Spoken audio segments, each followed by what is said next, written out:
The tiny Channel Island of Sark has a unique constitutional position. Part of Britain, but not the UK, it is still held as a fief on behalf of the Queen. It only became a democracy in 2008. But islanders have told us that that democracy is now under threat. They say they are being bullied and intimidated by representatives of Sir David and Sir Frederick Barclay, the owners of the Telegraph, in the local newsletter. The two brothers now own a third of the island, and local people told us they think they're trying to take control of it. Sark decides its own laws, sets its own taxes, and with only 600 inhabitants is small enough to be taken over. I went to the island to find out what they were complaining about.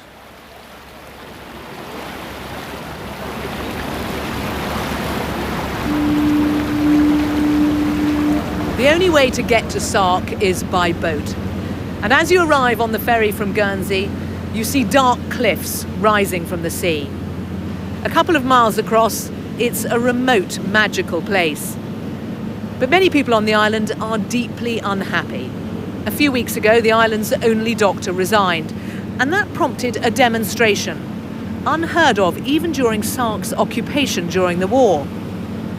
People wanted to show their support for the doctor and their opposition to what they say has been a campaign of bullying and intimidation by the representatives of the Barclay brothers in the island. It's the personal intimidation, the personal attacks every week from the Sark newsletter. Stress. It's just permanent stress. You wake up every day wondering, what are they going to say today? It's nasty. It's really horrible and it's hard to live with. You can't speak back. I'm too afraid to speak back, and everybody else is the same. The Sark newsletter is posted to every household each week. It's not what you might expect from a parish paper. Sark is a feudal state, reminiscent of 1930s Germany. Criminally unfit to represent the people of Sark. Conseiller Charles Whilst Maitland, half the world went to war to topple Hitler, Mr. Beaumont has managed to manipulate the world at large into believing that Sark's feudalism is benign. the ringleader and architect of this malicious and criminal campaign, is none The other doctor's than situation became untenable the moment he became part of the system and the feudal establishment. unqualified principal judge, unelected leader of parliament and chief feudal enforcer, Lieutenant Colonel Reg Gill. Informers and collaborators are useful for the regime to monitor and eliminate where it is dissent. believed that the organisation of the systematic hate campaign began. The newsletter is produced by Kevin Delaney. He's the managing director of Sark Estate Management, the Barclay brothers' business on the island. They say they are not the publishers of the Sark newsletter, and Mr. Delaney insists he alone is responsible for it. But that's certainly not how islanders see it. The newsletter is the big damage factor on the island. And there's no doubt the Sark newsletter you all see as being the Barclays, and it's the Barclays' voice. Absolutely, yes, it is, very much so. Does anybody have a doubt about that? No, well, they've said. Sark used to be the kind of place you'd dream of moving to. It's a holiday island where you take the kids and charge along tiny lanes on bicycles. What's shocking for someone who knows it is to see how much it's changed. People are scared to speak out. But such was their fury at the newsletter that more than 100 of them turned out for a demonstration. They were defending the island's only doctor after the newsletter turned on him. Dr. Peter Cancel had chosen not to use the Barclays helicopter to evacuate the wife of the seigneur, Sark's feudal lord, when she had a stroke, sending her by boat instead. The newsletter described the decision as inhumane and the doctor as negligent. Although he had overwhelming support in the island, not only from the patient's family but also from Sark's medical committee and the local BMA, Dr. Cancel felt he had no option but to resign. People in positions of authority and trust in the island are being undermined. And if you're telling the population of Sark that the people that they want to trust, that they need to trust, such as the doctor and such as the judge, people that in any civilized community, in any democratic society, that they should feel they're able to trust, if the newsletter is telling them that they shouldn't trust them, and they say it repeatedly, as in any form of propaganda, and I believe that this is propaganda, after a while people do believe it. It seems hard to understand how a publication, mainly written by one man, could affect a community so much. It's not just a newsletter. You've got to look at the person and the people whose views are expressed in it. And who are they? I think everybody, most people that I know, and I certainly myself, feel that the views that the newsletter expresses are those of the Barclays and the people that they employ. The newsletter seems the most obvious mouthpiece, the most obvious expression of the will of some extremely powerful people. And this is a very small island. The fog is clearing from the seas off Sark, and it's turning into a beautiful spring day. Across a tiny strip of water, 200 foot below the cliff path I'm on, is the island of Barclay, owned by the Barclay brothers since the 90s. Ever since they've bought it, they've tried to change the way Sark's run. They claimed in the courts that Barclay was not part of Sark, a claim that was rejected. Since then, they've bought up a third of Sark itself. And they've challenged Sark's ancient feudal system, successfully forcing the introduction of democracy. But when the Sark people were given the vote, they didn't choose the candidates promoted by the Barclays, and those they did choose found they were in the firing line. I used to supply their hotels and restaurants. After the elections, it stopped immediately. Paul Williams lost nearly a third of his income after he was elected. The Barclays now own 4 out of the island's 6 hotels, and any business from them suddenly stopped. I wanted to know why. I wrote letters, I sent emails. I didn't get a reply from anywhere. The only thing I got back was feed from other people saying that my opinion differed to theirs, therefore they weren't going to give me any of their money at all, and they've never dealt with me since. It was on seeing the results of that election that the Barclays boarded up their businesses on the island. Their lawyer said the islanders had only themselves to blame for the way they voted. I have tried to get a response from the Barclays. Their lawyer says they are not available. Their managing director in Sark, Kevin Delaney, says he does not do interviews. Everything he has to say is in the newsletter.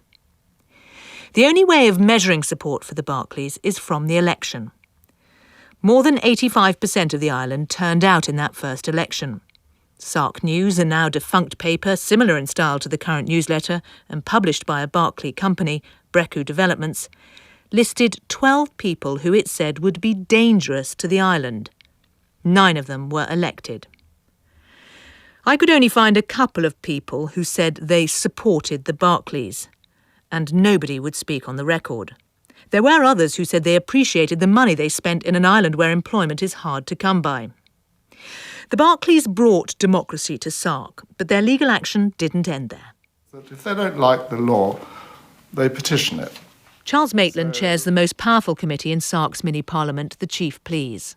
They're trying every way they can to make democracy difficult on Sark, to make it difficult for us to operate, to make it difficult for people to stand for Chief Pleas, because they know they're going to have personal attacks on them when they do.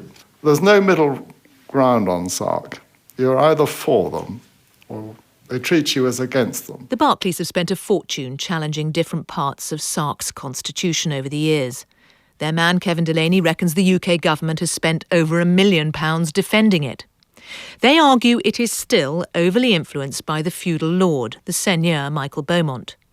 He can still sit in the mini-parliament, and although he cannot vote, he can delay legislation. It's a power that will pass to his eldest son. The Supreme Court ruled that although you wouldn't devise such a system if you were starting from scratch, it would be hard to envisage a more representative democracy, with one representative elected for every 18 islanders. For the unpaid politicians like Charles Maitland, who have no staff, the Barclays' habit of sending letters via their lawyers challenging everything they do feels like a campaign to wear them down. At times it has affected me, health-wise. My family say, "Dad, why are you carrying on with this?" But when an island is under such threat, in a way you have a duty to carry on. I'm just one of those old-fashioned people that this does mean something to me.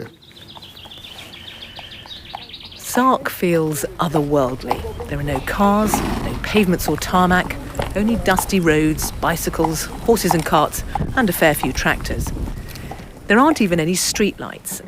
It's an old way of living. Hello. Do you want us to take our shoes off? No, that's it. We've been up the hill, obviously. And representing that old way of life is the Seigneur Michael Beaumont, who still sends the Queen a cheque for £1.79 every year, his feudal dues unchanged since Elizabeth I set the rate. It is generally believed on Sark that they're trying to take over the island. They keep saying that they've got enormous inward investment, but the inward investment is actually into their hotels and into their land. And they have spent an awful lot of money on hotels, on vineyards, and on a vision of the island as a modern tourist resort with funicular railway, electric golf carts and helicopter access. And that's what they say this is all about, not taking over the island, just securing its economic future. But this is not just a difference of style and taste. What is happening in Sark differs from other parish squabbles, because take control of this island and you can decide your own laws and set your own taxes. All just an hour's helicopter ride from London. And for those on Sark or in the UK worried about a takeover, the question of who might step in to stop it and when is fraught.